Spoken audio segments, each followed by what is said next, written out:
Hai, jumpa lagi dengan saya New Potret Sport, channel yang membagikan berita seputar olahraga badminton. Sebelum lanjut ke videonya, jangan lupa subscribe, like, komentar dan share biar saya tambah bersemangat lagi membagikan info terbaru seputar olahraga Indonesia atau mancanegara. Pebulu tangkis tunggal putra Indonesia, Anthony Sinisuka Ginting, menjaga asa tuan rumah dengan melaju ke final Indonesia Open 2023.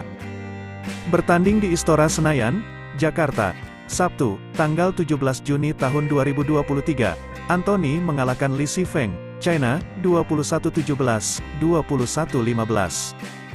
Melalui hasil ini membuat Anthony menambah keunggulan 4-0 dalam rekor pertemuan dengan Li. Laga ini disaksikan oleh Presiden Jokowi beserta istri, Iriana dan Menpora Dito Aryo Tejo. Li mencetak poin lebih dulu 3-0 pada awal game pertama.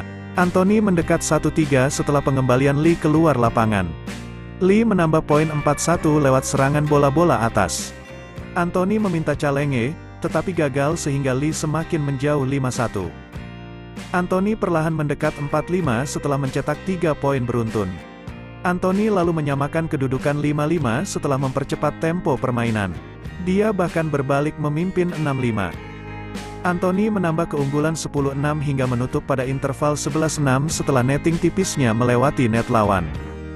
Selepas jeda interval, Anthony meneruskan konsistensi permainan 15-8.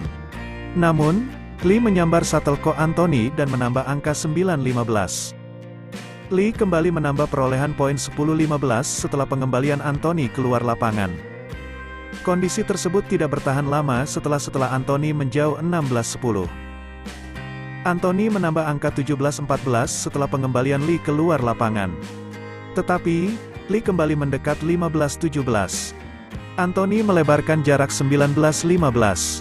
Kesalahan membentur net membuat Li menipiskan selisih angka 16-19, tetapi Anthony membalas dengan game point 20-16.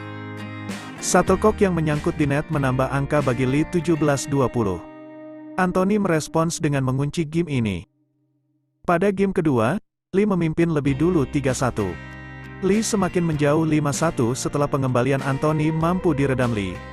Anthony mendekat 2-5. Kesalahan yang dibuat Anthony membuat Li semakin unggul 6-2. Anthony menipiskan selisih poin 3-6, tetapi Li semakin unggul 7-3. Anthony berusaha mengejar ketinggalan 6-7 setelah mencetak 3 poin beruntun. Anthony perlahan mendekat 8-9 dan menyamakan kedudukan 9-9. Setelah melalui rally panjang, Li menjauh lagi 10-9. Namun, Anthony kembali menyeimbangkan kedudukan 10-10. Serangan Li membuat dia memimpin tipis pada interval 11-10. Selepas jeda, Anthony secara perlahan kembali mencatat skor imbang 13-13. Li memimpin lagi 14-13 setelah shuttlecock Anthony membentur net. Tetapi, kondisi tersebut tidak bertahan lama karena Anthony menyeimbangkan kedudukan 14-14. Anthony berbalik memimpin 15-14 setelah shuttlecock Li keluar lapangan. Keunggulan dia lanjutkan 16-14. Jumping smash Anthony yang gagal membuat Li mendekat 15-16. Anthony menjauh 17-15 lewat adu netting. Keunggulan dilanjutkan 18-15 setelah pengembalian Li keluar lapangan. Anthony mempertebal keunggulan 19-15. Setelah itu, laga dihentikan sejenak karena Li mendapat perawatan di jari kaki kirinya. Anthony mencetak match point 20-15. Pengembalian Li yang keluar membuat Anthony melaju ke final.